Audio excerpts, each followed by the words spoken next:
I rise to express my robust concern about Russia's actions and the continuing escalation of tensions in Central and Eastern Europe. Even with Ukrainian troops leaving Crimea, Russia continues to extort the Ukraine, disavowing an agreement on gas prices that was part of a bilateral agreement allowing Russia to lease the Black Sea port in the Crimea for its fleet. Russia is now arguing that it no longer has to provide the discounted gas because it illegally seized the port, but that it also must be paid back $11 billion for prior discounts. At the same time, Russia has amassed more than 100,000 troops at Ukraine's border, in addition to 23,000 troops that are in the Crimea, making clear the threat of an outright invasion of Ukraine and possibly a portion of Moldova. Putin is watching to see what we will do, to see if we have the resolve to act, or if he in essence gets the green light to take the next step. So I believe we need to act now. So although I also believe that our response to Russia's annexation of Crimea should include the International Monetary Fund reforms that passed in a bipartisan way out of the Senate Foreign Relations Committee, and that obviously received a rather strong procedural vote yesterday in the Senate, and I think it's critical to strengthen the assistance package for Ukraine and strengthen U.S. global leadership, I recognize that our ability to be able to move this package with it at this point is unlikely. The House Republican leadership has proven itself intransigent on IMF reform, and we all know why. Trying to link support for IMF reforms on C4 political committees that may have violated campaign finance laws and may have individuals who illegally use them to influence federal elections is pretty outrageous. I cannot believe that the House leadership will not put national security interests above a partisan political interest. But obviously, politics clearly don't stop at the water's edge on this issue.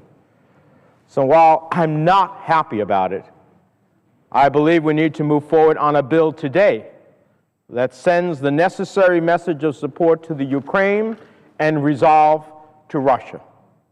But as we take that step, let's realize that it's the IMF that is leading the effort to stabilize Ukraine's fragile economy. Congressional ratification of the 2010 IMF reforms would increase IMF emergency funding to the Ukraine by up to 60%. and provide an additional $6 billion for longer-term support, setting an important marker for other donors such as the EU and the World Bank. Let's be clear about what keeping the IMF provisions would have done. The IMF is strengthened at no cost to U.S. finances or influence. The United States retains its executive board seat and the sole veto power at no net cost, because the $63 billion increase in the U.S. quota is totally offset by an equivalent decrease to a separate emergency facility. However, other countries would put in new money, increasing the IMF's lending power. The fact is, this would be a pure win for the United States. We would fully have paid for the $315 million budget impact of the bill with real cuts and from funds that were underperforming or no longer needed. Given that the IMF helps to stabilize countries, often an ingredient precedent for precluding future need for military action, the relatively minor cost would have been paid back many times over. And we will have another crisis in the future in which the IMF will be critical to whether or not that crisis can be diffused and solved. Now, I repeat what I've said before. This should not be a partisan issue. Presidents Reagan, President Clinton, and both Presidents Bushes backed legislation to increase IMF resources. And Ronald Reagan called the International Monetary Fund, quote, the linchpin of the international financial system. In a letter to the House and Senate leadership last week, which I asked unanimous consent to include in the record, without objection, members of the Bretton Woods Committee, which were the original entities that created some of the international organizations like the IMF that have created global stability, wrote that implementing, this is a quote, implementing the IMF quota reforms bolsters our leadership in the fund and provides the United States with what? Leverage to continue to preserve our national security and economic interests abroad. Now, let me tell you some of the folks that signed that letter. Madeleine Albright, former Secretary James Baker, Zbigniew Brzezinski, William Cohen, Stephen Hadley, Henry Kissinger, Tom Ridge, Condoleezza Rice, Clayton Uter, Robert Zoellick, Lee Hamilton, Brent Scowcroft, Paul O'Neill, Frank Carlucci, Robert Rubin, Larry Summers, John Snow, Henry Paulson. This is a bipartisan list of who's who in foreign policy, all saying that this is critical to do. Let me be very clear. Opponents have argued that IMF reforms provide no added relief to the Ukraine, so it's superfluous to this bill. That argument is patently false. The 2010 IMF reforms strengthened the IMS. That's why they were done. And as it relates to the Ukraine, by increasing Ukraine's quota, the reforms increase available short-term lending from $1 billion to $1.6 billion, and longer-term resources the IMF can leverage for the Ukraine by up to $6 billion. It also strengthens our ability to shape an IMF support package for Ukraine.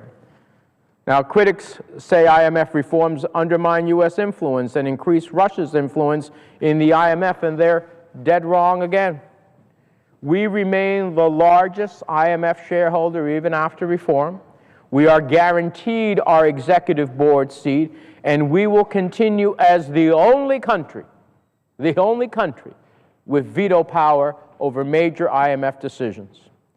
Meanwhile, the reforms rationalize the voting structure of the IMF to increase buy-in of dynamic emerging economies in a way that ensures continued U.S. leadership in a more relevant international institution. On the other side, the reforms matter little to Russia, which already has a board seat. They say IMF reforms cost American taxpayer billions and put taxpayer money at risk. Again, wrong. There is no cost to American taxpayers.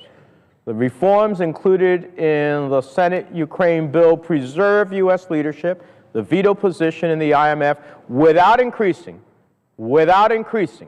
our financial commitment to the IMF. The IMF is the most solvent financial institution in the world, and the risk of IMF default is de minimis. Now, we would have paid for all of this budget impact with real cuts, as my colleague and ranking member on the committee, Bob Corker, asked, and we came together and we figured it out. The appropriators helped us determine underperforming funds, programs from which we could take these funds, and we ultimately came to a very successful conclusion.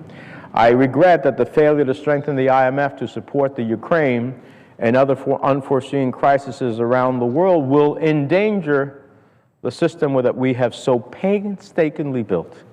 And it shouldn't need arguing that fragmentation of global economic governance is not in our national interests. The fact is, Mr. President, IMF reform combined with the aid package for the Ukraine would send a clear and unambiguous message to the world that the annexation of Crimea will not stand.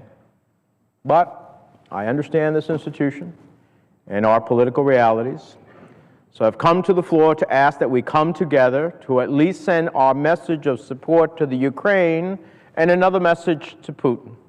We should act today. We cannot and should not stand for the violations of international norms perpetrated on Crimea by Russia.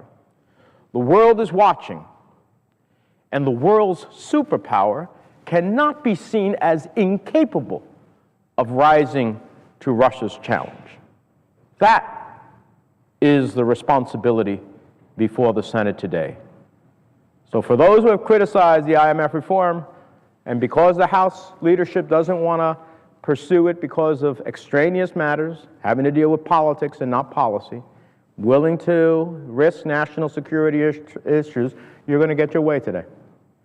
And I would hope that, therefore, the rest of this package, which provides a loan guarantee to the Ukraine of $1 billion, that provides sanctions against the Russian regime and others who corrupted the previous Ukrainian government and who have violated its territorial integrity, the assistance to ensure that democratic elections can be held this May in the Ukraine, the greater defense cooperation with the Ukraine, all other elements of this legislation should have universal support.